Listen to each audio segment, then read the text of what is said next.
வணக்கம். இது நியூஸ் ஃபர்ஸ்டின் மதிய நேர பிரதான செய்தி. உங்களோடு இணைந்து கொள்ளும் நான் டில்ஷாட் தேவதாசன். முதலில் தலைப்புச் செய்திகள்.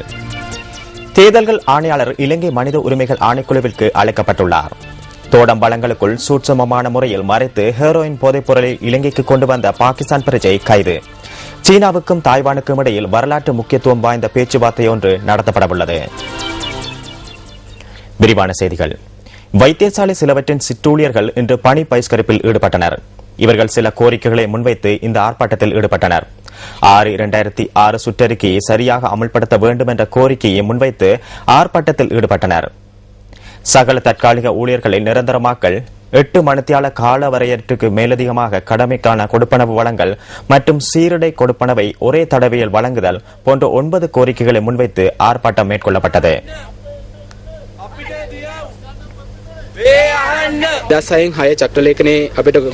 முல்லைத்தீவு மாங்குளம் வைத்தியசாலை சிற்றூழியர்கள் பணி பகிஷ்கரிப்பில் ஈடுபட்டனர். முல்லைத்தீவு வைத்தியசாலைக்கு முன்பாக இந்த பணி பகிஷ்கரிப்பு போராட்டம் நடைபெற்றது.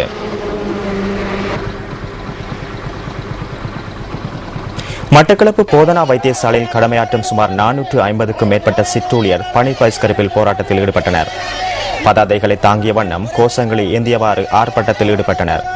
காலை 8 மணியிலிருந்து நண்பர்கள் 12 மணி வரை இந்த ஆர்ப்பாட்டம் நடைபெற்றது. இதன் காரணமாக வைத்தியசாலை நடவடிக்கைகள் பாதிக்கப்பட்டுள்ளதாக எமது பிராந்திய செய்தியாளர் தெரிவித்தார்.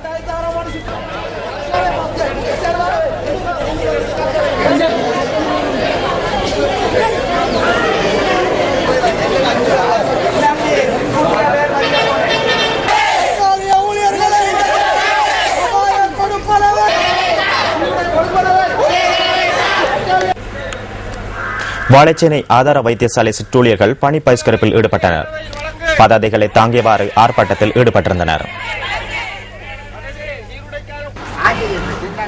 அம்பாறை கல்முனை ஆதார வைத்தியசாலையின் சிற்றூழியர்களும் பணி பகிஷ்கரிப்பில் ஈடுபட்டனர்.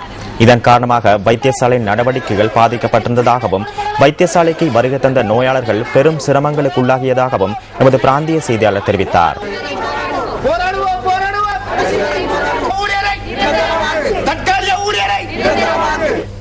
தேர்தல்கள் ஆணையாளர் இலங்கை மனித உரிமைகள் ஆணைக்குழுவிற்கு அழைக்கப்பட்டுள்ளார். தேர்தல்கள் ஆணையாளர் வேட்பாளர்கள் மற்றும் அரசியல் கட்சிகளுக்கு வழங்கியுள்ள ஆலோசனைகள் மற்றும் அதனை அமலாக்கம் தொடர்பில் கலந்துரையாடுவதற்காகவே இந்த அழைப்பு விடுக்கப்பட்டுள்ளதாக ஆணைக்குழுவின் சட்டப்பிரிவு செயலாளர் சட்டத்தின் நிமல் புஞ்சியேவா தெரிவித்துள்ளார். அரசு உத்தியோகத்தர்கள் தேர்தல் பிரசார நடவடிக்கைகளுக்கு பயன்படுத்தப்படுகின்றனரா என்பது தொடர்பிலும் இதன்போது கவனம் செலுத்தப்படவுள்ளது. தேசத்திற்கு மகுடம் அபிவிருத்தி திட்டத்தின் கீழ் 3 மாவட்டங்களைச் சேர்ந்த மக்களின் பிரச்சினை மற்றும் வேண்டுகோளுக்கு 80% தீர்வுகள் வழங்கப்பட்டுள்ளதாக பொருளாதார அபிவிருத்தி அமைச்சர் பெசில் ராஜபக்ச தெரிவிக்கின்றார். குளியாப்பிட்டிய மத்திய மகா வித்தியாலயத்தில் நேற்று நடைபெற்ற நிகழ்வொன்றின் போதே அமைச்சர் இதனை கூறினார். தேசத்திற்கு மகுடம் அபிவிருத்தி திட்டத்தின் கீழ் குளியாப்பிட்டிய மத்திய மகா வித்தியாலயத்தில் நிர்மாணிக்கப்பட்ட நூலகம் மற்றும் கேட்போர் கூடத்தை திறந்து வைப்பதற்காக இந்த வைபவம் ஏற்பாடு செய்யப்பட்டிருந்தது. විශේෂයෙන්ම මේ දැටිකිරුල සමග பிரதர்ஷனிய சமக කෙරෙන தேசத்திற்கு மகுடம் கண்காட்சியின் அபிவிருத்தி திட்டங்கள் 3 மாவட்டங்களிலும் மக்களுக்கு கிட்ட வேண்டும் என்பது தெளிவான ஆலோசனையாகும். அதனால் நாம் நடமாடும் சேவைகளை முன்னெடுத்துள்ளோம். 80% அதிகமான மக்களின் பிரச்சனைகள் மற்றும் கோரிக்கைகளுக்கான தீர்வினை எமது அதிகாரிகள் மக்கள் பிரதிநிதிகள் ஊடாக நாம் பெற்றுக் கொடுத்துள்ளோம். ගිහිල්ලා අපි ජංගම සේවාවන් පැවැත්තුවා. தித்தவல் கிவுல மின்சார திட்டத்தை மக்களுக்கு கையளிக்கும் நிகழ்வு நேற்று நடைபெற்றது. வனவிலங்கு பாதுகாப்பு அமைச்சர் விஜித் விஜயமுனி சோய்சா தலைமையில் இந்த நிகழ்வு இடம்பெற்றது. අපි මේ කාලේට එන අය නෙමෙයි. අපි මේකේ හැමදාම හැම නිතරම குறித்த காலத்துக்கு மாத்திரம் வருகின்ற நபர்கள் நாம் அல்ல. நாம் எந்நேரமும் உங்களுடன் இருக்கின்றவர்கள். பாரிய அதிகாரத்துடன் வந்த நபர்கள் அல்ல. மிகவும் கடினமான முறையிலேயே நாம் இந்த அரசியல் பயணத்தை முன்னெடுத்தோம். மக்களின் துயரங்களுக்காகவே அன்று அசாதாரண விடயங்களுக்கு எதிராக குரல் கொடுத்தோம். இன்று நிதியுதவிகள் வழங்கப்படுகின்றன, பந்து துடுப்பு மட்டை வழங்கப்படுகின்றன, இசை நிகழ்ச்சிகள் நடத்தப்படுகின்றன. இது அனைத்தும் போலியாகவே காணப்படுகின்றன.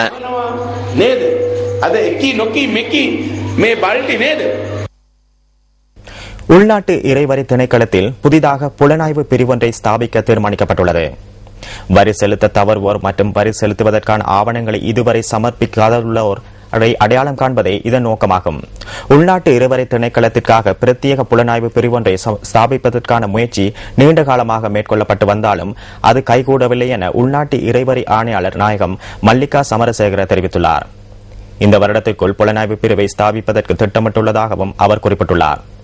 இதன் மூலம் வரி அறவீட்டு நடவடிக்கைக்கு தேவையான அதிகளவு தகவல்களை பெற்றுக்கொள்ள முடியும் எனவும் உள்நாட்டு இறைவரி ஆணையாளர் நாயகம் மேலும் தெரிவித்துள்ளார். தோடம்பழங்களுக்குள் சூட்சுமமான முறையில் மறைத்து பல லட்சம் ரூபாய் பெறுமதியான ஹெரோயின் போதைப் பொருளை இலங்கைக்கு கொண்டு வந்த பாகிஸ்தான் பிரஜை கட்டுநாயக்க விமான நிலையத்தில் கைது செய்யப்பட்டுள்ளார்.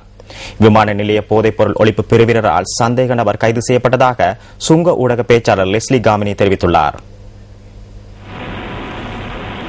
சந்தேக நபர் 12 தோடம்பழங்களுக்குள் ஹெரோயின் போதைப் பொருளை மறைத்து பாகிஸ்தானின் கராச்சி விமான நிலையத்திலிருந்து இலங்கைக்கு எடுத்து வந்துள்ளார். ஒரு தோடம்பழத்திற்குள் 80 கிராமுக்கு மேல் ஹெரோயின் போதைப்பொருள் மறைத்து வைக்கப்பட்டிருந்ததாக சுங்க ஊடக பேச்சாளர் தெரிவித்துள்ளார். இதற்கமைய சந்தேக நபரிடமிருந்து சுமார் 1 கிலோகிராம் எடையுள்ள ஹெரோயின் கைப்பற்றப்பட்டுள்ளது. மீட்கப்பட்ட போதைப் பொருளின் பெறுமதி 10 மில்லியன் ரூபாவென மதிப்பீடு செய்யப்பட்டுள்ளது.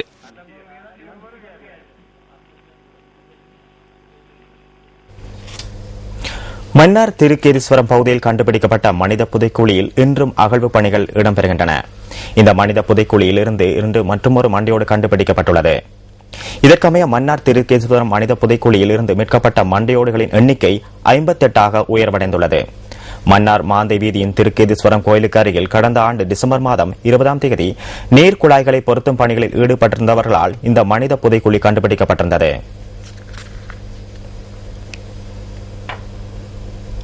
மட்டக்களப்பு வாழைச்சேனை முருகன் கோயில் வீதியில் ஒருவர் கொலை செய்யப்பட்டுள்ளார். குடும்ப தகராறு காரணமாக 40 வயதான ஒருவர் பொல்லினால் தாக்கி கொலை செய்யப்பட்டுள்ளதாக போலீசார் தெரிவித்துள்ளனர். இந்த கொலை சம்பவம் இடம்பெற்றுள்ளமை தெரிய வந்துள்ளது.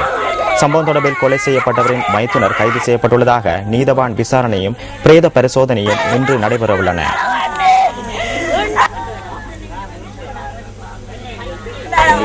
சம்பவம் நடந்ததுக்கு போது நான் கேட்கிறேன்.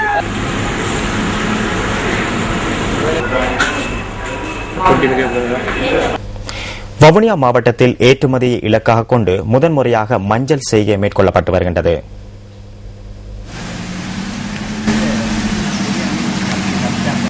வவுனியா விவசாய திணைக்களத்தின் விரிவாக்கல் பிரிவின் வழிகாட்டலில் விவசாயிகள் மஞ்சள் செய்கையில் ஈடுபட்டு வருவதாக எமது பிராந்திய செய்தியாளர் தெரிவிக்கின்றார். 9 தொடக்கம் 12 மாதங்களுக்குள் அறுவடை செய்யக்கூடிய வகையில் குறைந்த பராமரிப்பு செலவுடன் அதிகளவு வருமானத்தை இதன் மூலம் ஈட்ட முடிந்துள்ளதாகவும் விவசாயிகள் குறிப்பிடுகின்றனர். எதிர்கால ஏற்றுமதியை இலக்காக கொண்டு ஆரம்பிக்கப்பட்ட மஞ்சள் செய்கை தற்போது வவுனியா மாவட்டத்தில் வெற்றியளித்துள்ளதாக வவுனியா விவசாய திணைக்களம் தெரிவித்துள்ளது. மஞ்சள் செய்கையானது வவுனியா மாவட்டத்திலே முதல் தரமாக இந்த வருடம் எங்களால் அறிமுகப்படுத்தப்பட்ட விவசாய திணைக்களத்தால் இந்த மஞ்சள் செய்கையானது ஏற்றுமதி வாய்ப்பை நாங்கள் நோக்கமாக கொண்டு இதில் ஈடுபட்டு வருகின்றோம். இந்த மஞ்சள் செய்கையிலே எங்களுடைய விவசாயிகள் தற்போது மிகுந்த ஆர்வத்துடன் உள்ளதால் எங்களுடைய திட்டத்தின் பயனாளிகள் மட்டுமல்லாமல் இவற்றை கேள்வியுற்ற வேறு விவசாயிகளும் இந்த மஞ்சள் செய்கையிலே பரவலாக ஈடுபட்டு கொண்டிருப்பதை காணக்கூடியதாக இருக்கின்றது. மஞ்சள் இறக்குமதியை கட்டுப்படுத்துவதன் மூலம் உள்நாட்டு மஞ்சளுக்கான சந்தை வாய்ப்புகளை அதிகரிக்க முடியும் என விவசாயிகள் தெரிவிக்கின்றனர். இந்த சந்தை வாய்ப்புகள் தான் எங்களுக்கு ஒரு தெரிய இருக்குது. அதே விவசாய திணைக்களமோ அல்லது வேறு கூட்டுறவு திணைக்களம் அப்படியான திணைக்களங்கள் கூட கொள்வனவு செய்துட்டால் இந்த வவுனியா மாவட்டத்தில் இதை ஊக்குவிச்சால் இப்போ இங்கே எத்தனையோ இடங்களில் வவுனியா மாவட்டத்தில் மீளக்கூடிய இடங்களில் நல்ல மண் வளமுள்ள இடங்கள் இருக்குது. இப்படியான இடங்கள் இதை செய்யக்கல நாங்கள் இறக்குமதிகளை குறைச்சி இங்கே உற்பத்தி செய்தால் இங்கே உள்ள மக்களுக்கு ஒரு ஒரு வருமான வாய்ப்பாக. வெளிநாடுகளிலிருந்து மஞ்சள் இறக்குமதியை குறைத்து உள்நாட்டு மஞ்சள் உற்பத்தியை ஊக்குவிப்பது நாட்டின் அபிவிருத்திக்கு நன்மை பயக்கும் என்பதில் எந்தவித ஐயமும் இல்லை. இல்லாம போன அப்புறம் 2 கிலோ அப்படியே மண்ணுக்குள்ள நாங்கள் கூட ஒண்ணுமீத. முல்லைத்தீவு மாவட்டத்தின் மாங்குளம் போலீஸ் பிரிவிற்குட்பட்ட பழைய முருகண்டி பகுதியில் இடம்பெற்ற வாகன விபத்து தொடர்பில் போலீசார் விசாரணைகளை ஆரம்பித்துள்ளனர். A9 வீதியில் உள்ள பழைய முருகண்டி ஆலயத்திற்கு அருகே இன்று அதிகாலை 3 மணி அளவில் இடம்பெற்ற இந்த விபத்தில் 6 பேர் உயிரிழந்துள்ளனர். வவுனியாவிலிருந்து யாழ்ப்பாணத்திற்கு சென்று கொண்டிருந்த டிப்பருடன் பின்னால் பயணித்த வேன் ஒன்று மோதியுள்ளதாக தகவல்கள் கிடைத்துள்ளதென போலீஸ் ஊடக பேச்சாளர் சிரேஷ்ட போலீஸ் அத்தியட்சகர் அஜித் ரோகன தெரிவித்துள்ளார். இந்த விபத்தில் உயிரிழந்தவர்களில் 7 வயது சிறுவனும் 7 வயது சிறுமியும் அடங்குவதாக அவர் தெரிவித்துள்ளார். விபத்தில் படுகாயமடைந்த மேலும் 4 கிளிநொச்சி வைத்தியசாலையில் சிகிச்சை பெற்று வருகின்றனர். விபத்து தொடர்பான மேலதிக விசாரணைகளை மாங்குளம் போலீசார் மேற்கொண்டு வருகின்றனர்.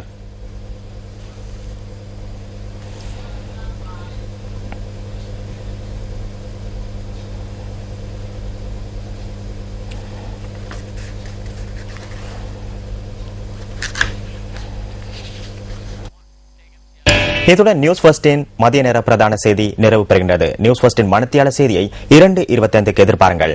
வணக்கம். Hotline 0114-896-896 www.newsfirst.lk. Feedback at newsfirst.